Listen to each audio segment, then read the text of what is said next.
Fort Smith, Arkansas. Late summer, 1879. A black deputy marshal rides alone through the darkness toward a cluster of farmhouses where hooded men are gathering. He carries federal warrants signed by the most feared judge in America. In his saddlebags, enough ammunition to start a small war. His name is Bass Reeves, and in the next 48 hours, he will single-handedly dismantle a Ku Klux Klan conspiracy designed to destroy the only court in the American frontier willing to prosecute white terrorists. What happens over those 2 days will never appear in your history textbook, because when Bass Reeves finished, the Klan didn't just fail to break Judge Parker's court. They learned that trying would break them instead. Here is the story they erased. The story of how one black lawman with a badge, a rifle, and an iron will crushed a white supremacist plot so thoroughly that it sent shockwaves through every terrorist cell in the territory, and why you have never heard about it until right now. The year is 1875. The American West is chaos wrapped in gunsmoke. But nowhere is more dangerous than the 74,000 square miles of territory falling under the jurisdiction of the United States District Court for the Western District of Arkansas. This isn't just any court. This is Judge Isaac C. Parker's court, and Parker isn't just any judge. The newspapers call him the hanging judge, and they mean it literally. In his first session, he sentences 6 men to death and hangs them all on the same gallows on the same day while 5,000 people watch. Parker's jurisdiction covers Indian Territory, present-day eastern Oklahoma, a sprawling wilderness where outlaws, murderers, horse thieves, and whiskey runners flee to escape state law. It is a place where killing a man is easier than filing a complaint, where gangs operate with near-total impunity, where the nearest civilization might be 3 days' ride through territory crawling, with people who would shoot you for your boots. But here is what makes Parker's court different from every other institution in the post-Civil War South. Parker actually prosecutes everyone: white outlaws, white murderers, and most dangerously, white terrorists. In an era when most courts look the other way, while the Ku Klux Klan burns black homes and lynches black voters, Parker's federal court operates under Reconstruction-era laws that make racial terror a crime against the United States itself. Think about what this meant in 1870s America. A federal judge in Arkansas, surrounded by former Confederates who still wave their battle flags, is sending white men to prison for attacking black citizens. He is treating Klan violence not as local mischief, but as federal conspiracy. He is issuing warrants for men whose grandfathers owned slaves and whose cousins still wear hoods on Saturday nights. The Klan absolutely hates him for it, and they are going to try to destroy his court. But to understand how badly they failed, you first need to meet the man Parker trusted to enforce his warrants, the man who would become their worst nightmare. Bass Reeves was born into slavery in 1838 in Crawford County, Arkansas. His enslaver, William Reeves, was a farmer and later a politician who brought Bass along when he fought for the Confederacy during the Civil War. Somewhere during that war, Bass Reeves escaped. The details are murky, lost to history the way so many black stories are lost. Some accounts say he fled after beating his enslaver in a card game dispute. Others say he simply seized his moment and ran.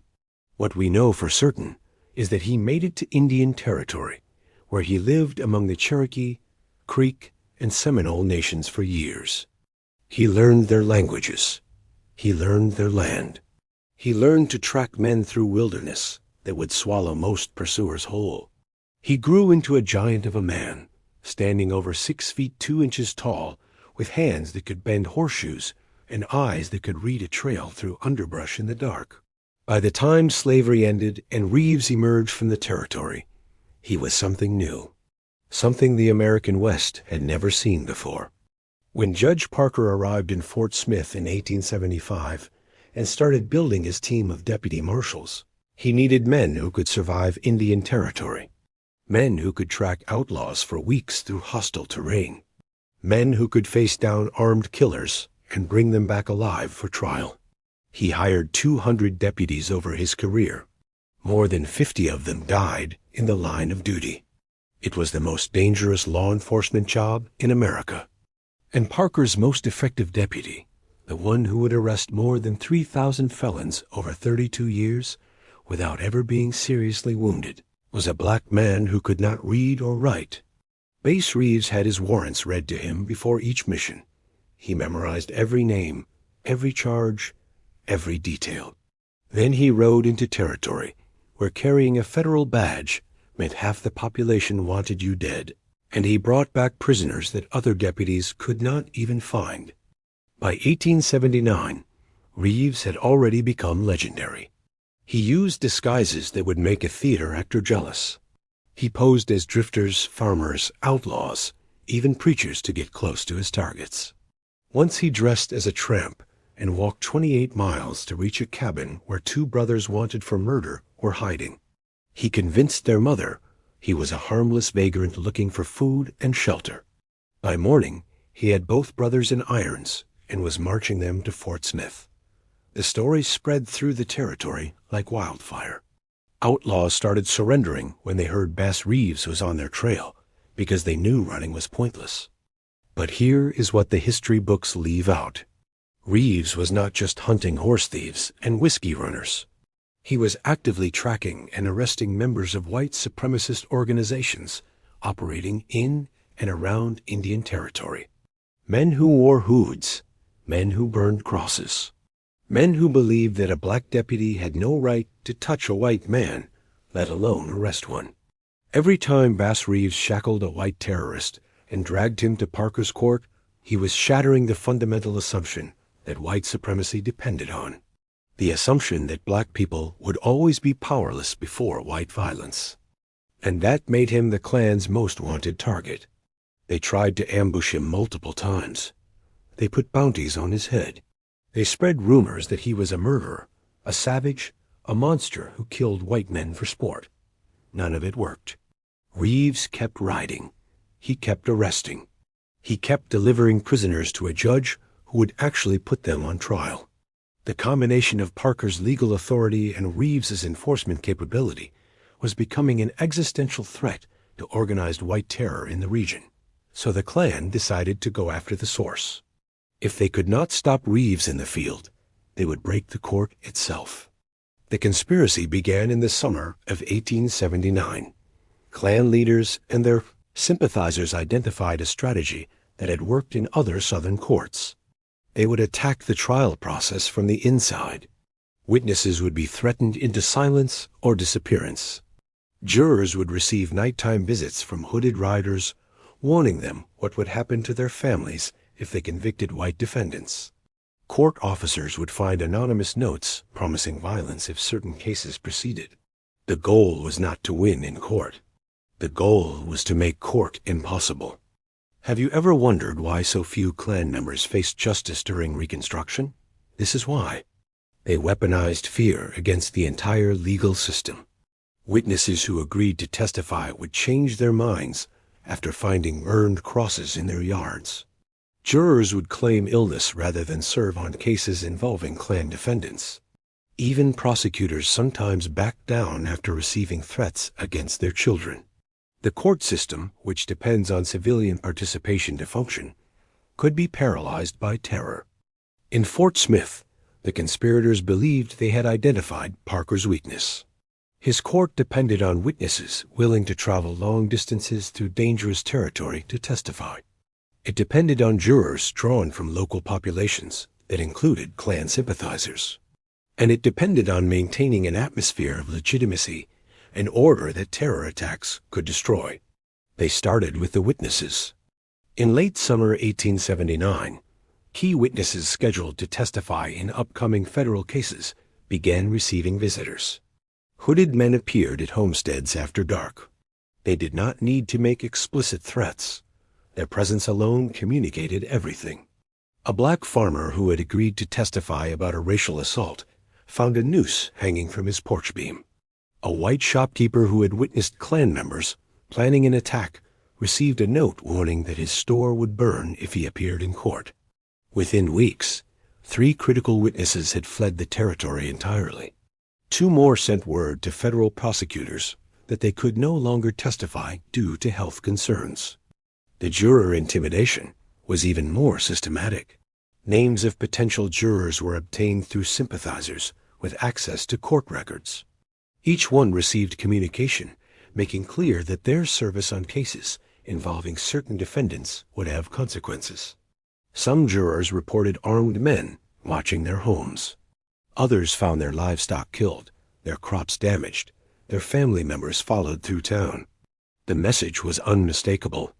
Justice for Klan members meant injustice for jurors. By late August, the situation had reached crisis levels.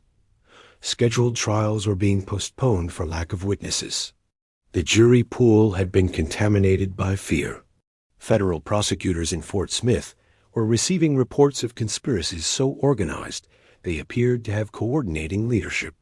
And rumors began spreading through the territory that Parker's court was finished, that the Klan had finally found a way to defeat federal justice, that the hanging judge had been hung by his own system. But here is the thing about Judge Isaac Parker. He had not survived a decade on the most dangerous frontier in America by backing down from threats, and he absolutely refused to let his court become a casualty of white supremacist terror. Do you know what Parker did when he learned about the conspiracy? He called it what it was. In private meetings with federal prosecutors and court officers, Parker described the intimidation campaign as an insurrection against the United States. Not a local crime, not a civil dispute. An organized armed rebellion against federal authority, using terror tactics to prevent the enforcement of constitutional law. Under the Enforcement Acts passed by Congress to combat exactly this kind of Klan activity that made every conspirator guilty of federal crimes carrying severe penalties, Parker convened an emergency session in his chambers. He reviewed evidence of witness tampering, juror intimidation, and threats against court officers. He compiled names of suspected ringleaders and associates. And then he did something that would trigger one of the most remarkable law enforcement operations in frontier history. He signed federal warrants charging multiple defendants with conspiracy against the United States, obstruction of justice, witness intimidation, and violations of Reconstruction-era civil rights laws. The charges carried prison sentences of years, not months. The warrants authorized arrest anywhere in the federal jurisdiction. And Parker handed every one of those warrants to Bass Reeves. Think about this moment. A federal judge is authorizing a black deputy marshal to arrest white Klan members and sympathizers for attempting to destroy the court through terror. In 1879 Arkansas, in a region still seething with Confederate resentment, in a territory where black men were routinely lynched for far less than arresting white people, Parker was not just enforcing the law. He was making a statement about who had power and who did not. Reeves understood exactly what was being asked of him. He also understood the risks. These were not isolated outlaws hiding in the wilderness. These were connected men with networks of supporters, men whose friends would provide alibis and warnings. Moving against them meant moving fast, before word could spread that warrants had been issued. It meant hitting multiple targets in rapid succession before the conspiracy could regroup or flee. It meant working essentially alone in hostile territory, where every hour of delay increased the danger. And that is exactly what Bass Reeves did. If you are finding value in this story, take a second to hit subscribe, because we are just getting to the part they never wanted you to hear. Within hours of receiving the warrants, Reeves was in the saddle, riding west toward the first cluster of targets.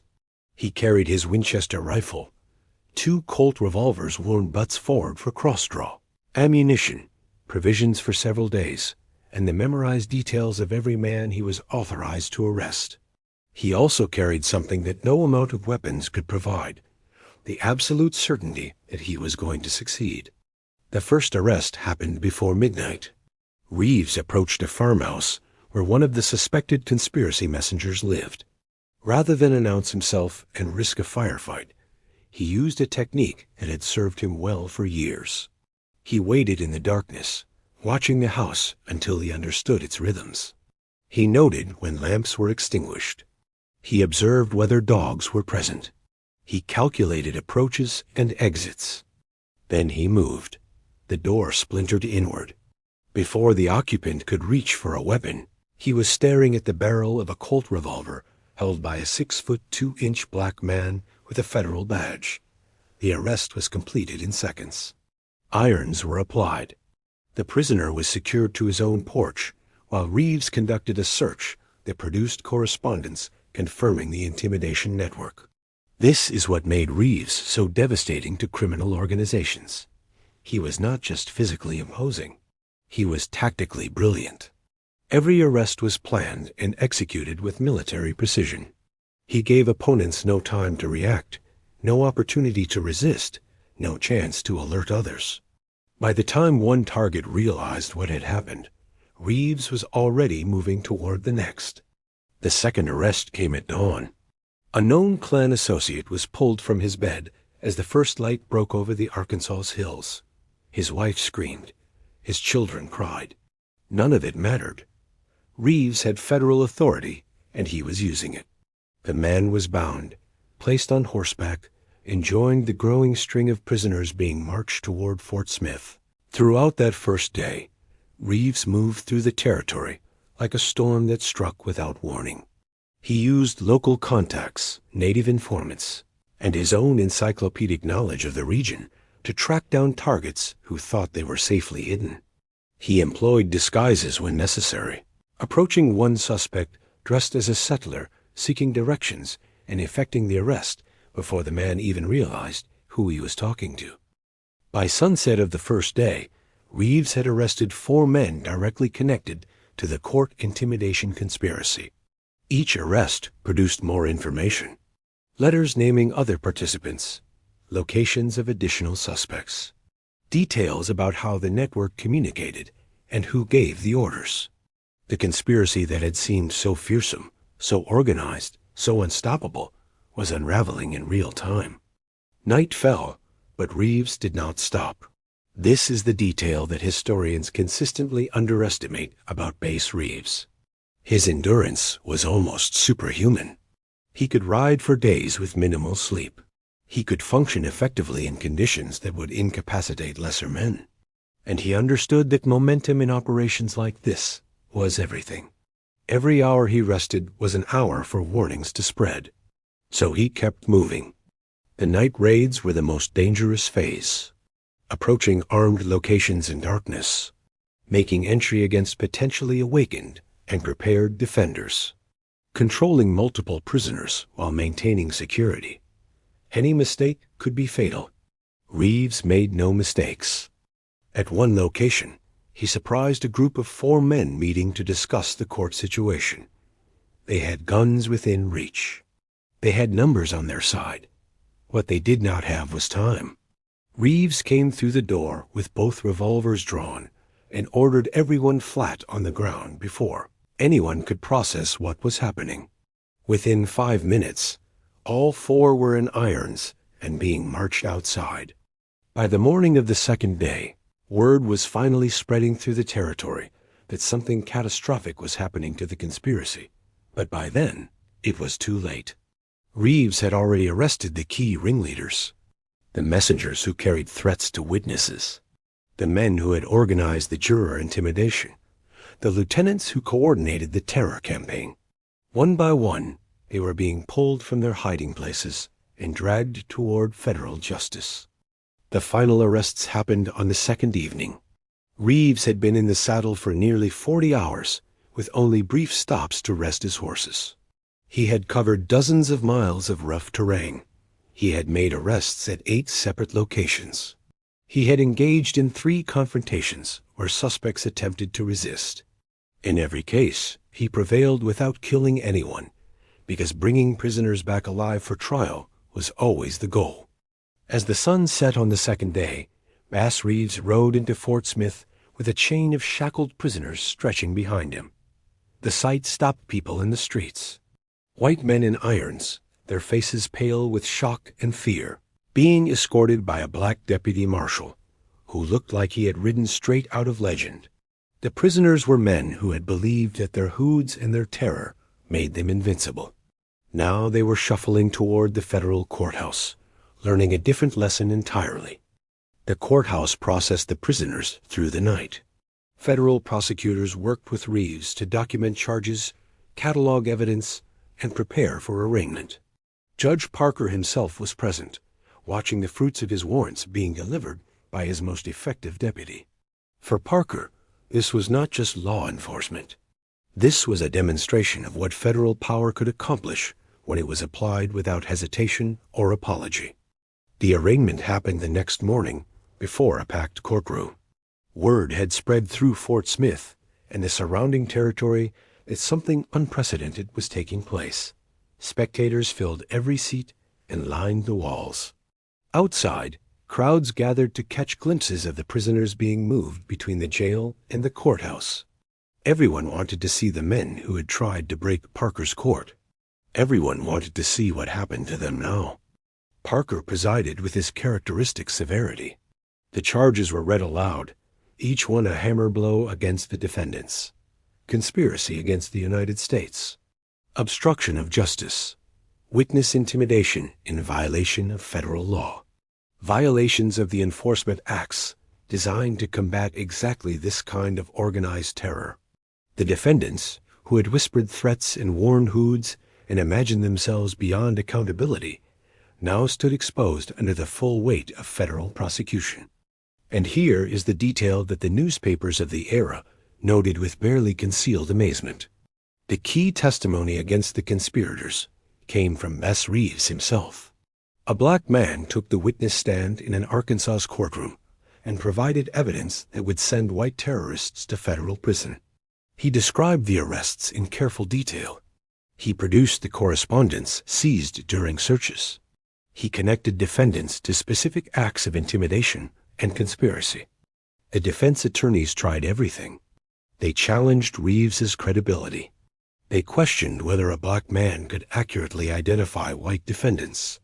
They suggested that the arrests had been improperly conducted. Parker shut down every attempt. In his court, evidence was evidence, and testimony was testimony, regardless of the race of the witness providing it. The jury was drawn from a pool that had been cleansed of intimidated members. New jurors, properly protected and assured of federal support, heard the evidence without fear of retaliation. Convictions followed. Not for every defendant. The evidence was stronger against some than others, but enough convictions to shatter the conspiracy completely. Prison sentences were handed down. Federal prison, not local jail. Places where the defendants' Klan connections meant nothing and their hoods could not protect them. The message radiated outward through every county in the territory. Judge Parker's court could not be broken, and trying would break the breakers. Let me ask you something. Why have you never heard this story? You have probably learned about the Ku Klux Klan in school. You have probably learned that they terrorized Black Americans after the Civil War, and that their violence continued largely unchecked for decades. But did anyone ever tell you about the times they lost? Did anyone mention that armed federal enforcement, led in part by black deputies, could crush Klan conspiracies when it was actually tried? This is the pattern that keeps appearing once you start looking for it. Successful black resistance to white supremacy is erased from popular memory. We remember the victimization. We teach the horror stories. We create a narrative where black Americans were helpless before racist violence, and only gradualism and white conscience eventually brought change. That narrative is comfortable for white America because it positions white people as the eventual heroes while minimizing the agency and achievements of black Americans themselves. But Bass Reeves was not a victim waiting for rescue. He was a warrior who rode into hostile territory and arrested the terrorists that other deputies feared to confront. Judge Parker was not a perfect man or a racial progressive in the modern sense, but he was willing to use his authority against white supremacist violence when most of his peers looked the other way. Together, they proved that the tools to defeat organized terror existed. They were simply not being used everywhere. The aftermath of the Fort Smith conspiracy prosecutions rippled through the region for years. Klan activity in the territories covered by Parker's jurisdiction dropped significantly. Not because white supremacists suddenly developed better values, but because they learned that targeting Parker's court had consequences. The cost-benefit calculation changed. Other targets became more attractive than taking on a judge who would not bend and a deputy who would not stop. Reeves continued serving as a deputy marshal for another 17 years after the 1879 conspiracy arrests. He arrested more than 3,000 people total over his career. He shot and killed 14 men, always in self-defense, and was himself never seriously wounded despite countless confrontations with armed and desperate criminals. He rode hundreds of thousands of miles through territory that killed more than 50 of his fellow deputies. And when he finally retired in 1907, he left behind a record of law enforcement that has rarely been matched in American history. But here is the tragedy that completes the story.